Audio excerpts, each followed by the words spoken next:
Welcome to NP 702 Primary Care 1, which is the first of the 3 primary care courses in the series that you will be taking. I'm Dr. Vicki Stone-Gale, and I'm a family nurse practitioner and the course coordinator for Primary Care 1. And joining me this semester will be Dr. Delana Gardner, who is going to be the course faculty. So both of us will be in the course throughout the semester, monitoring the chat boxes, the discussion boards, monitoring any of the activity that's going on in the course, running the BBBs as well as exam reviews, and any of the other content that's involved with the course on a daily basis. I am a family nurse practitioner, and I have been practicing in the Fort Lauderdale area for about 27 years now in family practice. I did do a little bit in urology and a little bit in cardiology, but my main focus really has been in family practice for the entire amount of my career. I received my undergrad degree. I'm a diploma nurse, so I received my diploma from a nursing school in Ohio called Massillon Community Hospital School of Nursing. And then I went on to get my bachelor's and my master's degree as a nurse practitioner at Barry University in Miami, Florida, and then did my doctor of nursing practice at University of Alabama at Birmingham and completed that in 2011. I have been teaching for approximately 7 years, and I've been teaching this primary care course for almost 2 years now. So we're really excited to have you in the course this semester, and Dr. Gardner will also put a little blurb about herself in the people section of the course so you can read about her and what she has been doing. She is a Frontier Nursing graduate with her DNP, so that should make you a little more comfortable. She knows what you've all been going through. There will be a BBB orientation and question and answer session on Monday, July 9th at 2 o'clock p.m. in the BBB. And in order to access that big blue button session, you will go to the conference tab in the actual course and click on that, and then you'll see a tab for you to go ahead and join that session. It will be recorded if you are not able to attend that session. We do record all of the sessions for you because we know everybody works different times and everything. At that time, we're going to go ahead and look through the course. We're going to review the syllabus together, as well as the course schedule, the general instructions, what the modules look like, what the exams and the assignments will look like in the course, as well as some policies. So grading, communication, honor code, and social media policies. And we will also do a review of Proctorio at that time. As far as course content goes, there is a lot of content in Primary Care 1. There is a family health model because we do feel that it's really important that families are included in the care of the patient. We're going to be really getting you acclimated to breaking bad news to patients, and we'll be doing a simulation activity in regards to that. Eyes, ears, nose, sinus, pharynx, mouth, neck disorders will be all covered in Module 1. So as you can see, it's a pretty heavy module, and really all 5 of the modules are pretty heavy, but we've broken them down into 2-week sections, which gives you time to really focus on the content that's in those modules. Module 2 is going to be on male GU as well as renal and bladder disorders of male and female. Module 3 will cover all of dermatology, so you'll have dermatology for 2 solid weeks. And then we'll move into chronic and arthritic musculoskeletal disorders, which would be fibromyalgia, gout, osteoarthritis, rheumatoid arthritis, lupus, and then go into the anemias. And we do a little brief discussion on blood disorders with acute lymphocytic and chronic lymphocytic leukemia, as well as HIV, and just really touch on how you're supposed to recognize those problems, not manage those problems.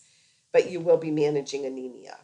And then Module 5 is upper and lower body musculoskeletal disorders, and that will be covered over a 2-week span also. So you can see that there's a lot of content in this course that you're going to have to be responsible for. So how are we going to get started in the course? The best thing you can do is start to look through the course and become familiar with the layout and the modules in the course. And the layout is pretty clear, and the modules are pretty much the same throughout the whole course.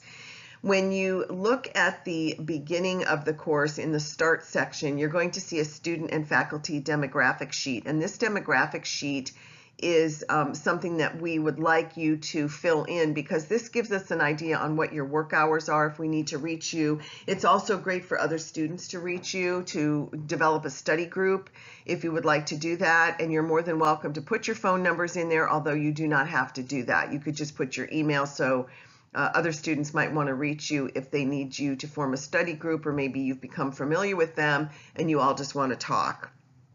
All of the modules are laid out the same. So you'll see the objectives and you'll see the PowerPoints and the YouTube videos and all the modules. And there's some links in there to some real important information. I also have physical exam videos, which are linked to the topics. And that is really a good thing for you to download, because those are things that you are going to be using at Clinical Bound, some of those physical exam skills. So it would be good for you to maybe hone in on your skills if you want to, and just practice using those videos. And then there's anything else that you may need there.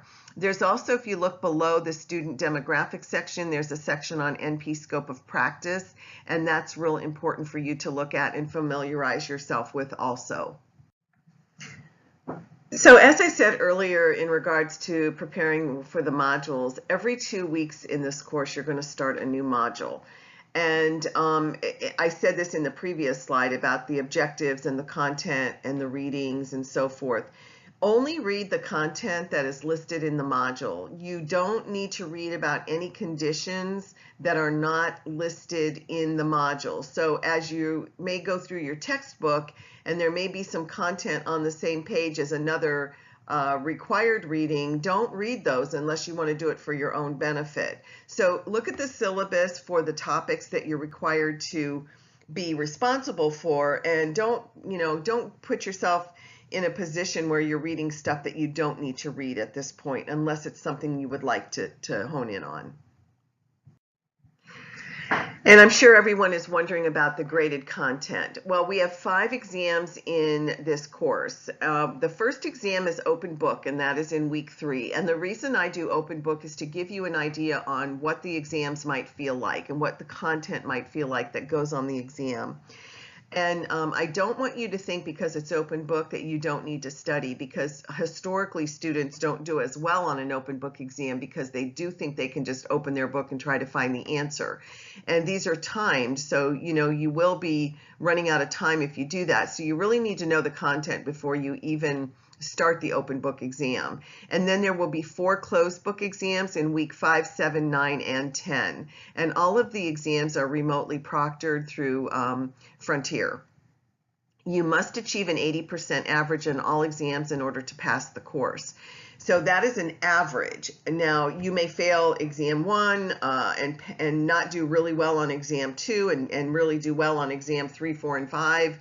Or you may fail exam 4, but you've done well on all the other exams. You just have to have an 80% average across all 5 of those exams to pass the course. And that is over and above your assignments. That's before you do any of the assignments. And so even if you get straight A's on the assignments that we've listed below and you have failed your exams, you would fail the course. The assignments that you have, there's 2. There's a SOAP Note Challenge assignment, and you have a written prescription that is due with that. And then there's also a difficult conversation simulation activity. And this is basically breaking bad news to a patient in the with a standardized patient that we have from Wright State University. And we'll talk more about that as we get into all the assignments during the orientation. But it's a real great assignment that all the students really enjoy. So looking at the grade breakdown, each of the exams are worth 16 points each. So there's 32 questions on the exam. They're worth a half a point each, so that gives you 16 points, and that's worth 80% of your grade. The SOAP Note Challenge assignment with the prescription is 15 points, or 15% of your grade. And then the difficult conversation simulation activity is a 5-point assignment for 5% of your grade. So you'll have a total of 100 points for the potential for the course.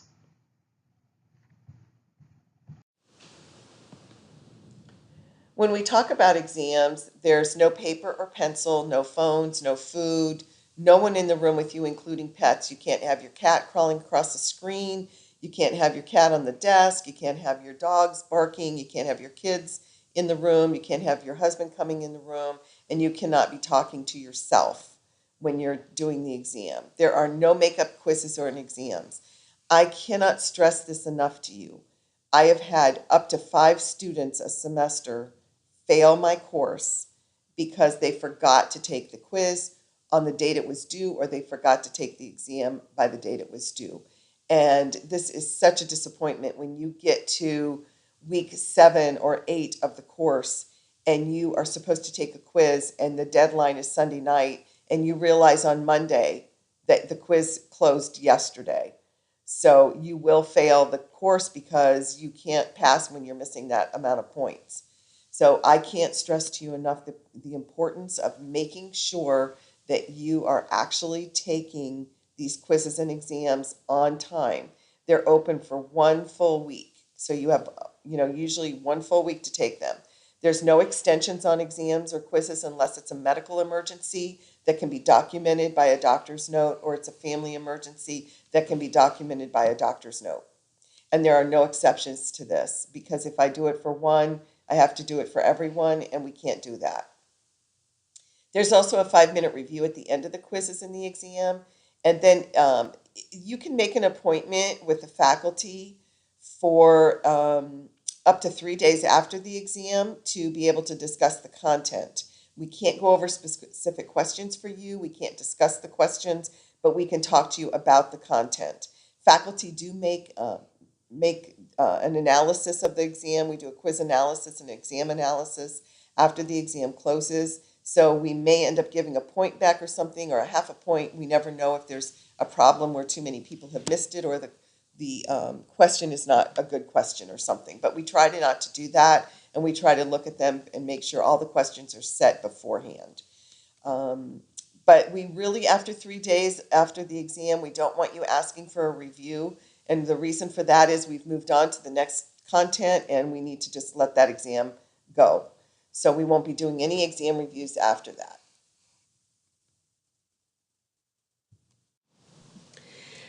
So you may not know how to take a test, and I can't tell you how to take an exam. I can't tell you how to study. Only you know the best way for you to study. But I highly recommend you go to this website and you take the questionnaire for the VARC, because the VARC really gives you a good idea on what your learning style is. And I took this and I was amazed. It was right on the head.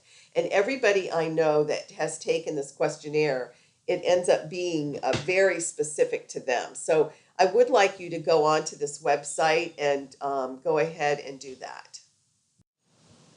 So, what are some of the do's and don'ts for the course? Well, my recommendation for you is to plan to have your assignments done 1 week ahead of time. If you populate that 1 week ahead on your calendar from the due date, then this gives you a time to make changes, make any corrections, to add anything, delete anything, revise anything that you want to do.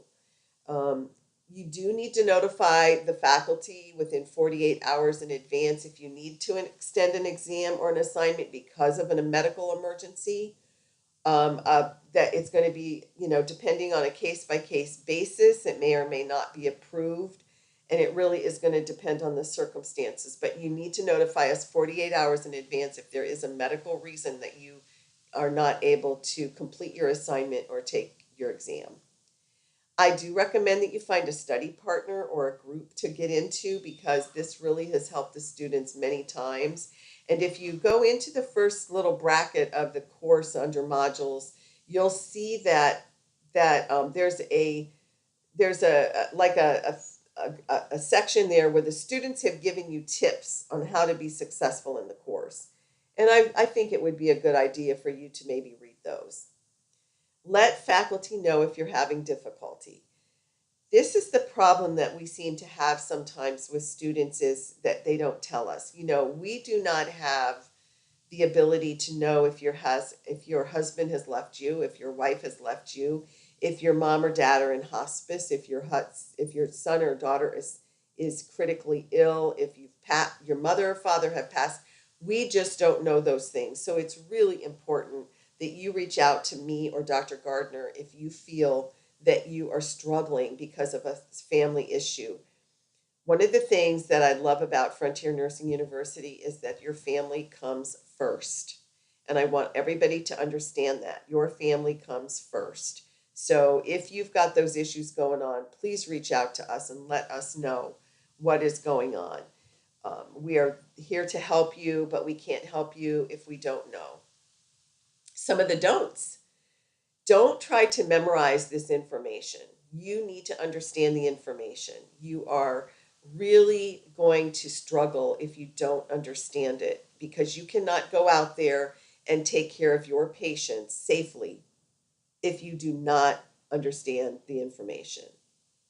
Don't wait to begin a module or study for a test.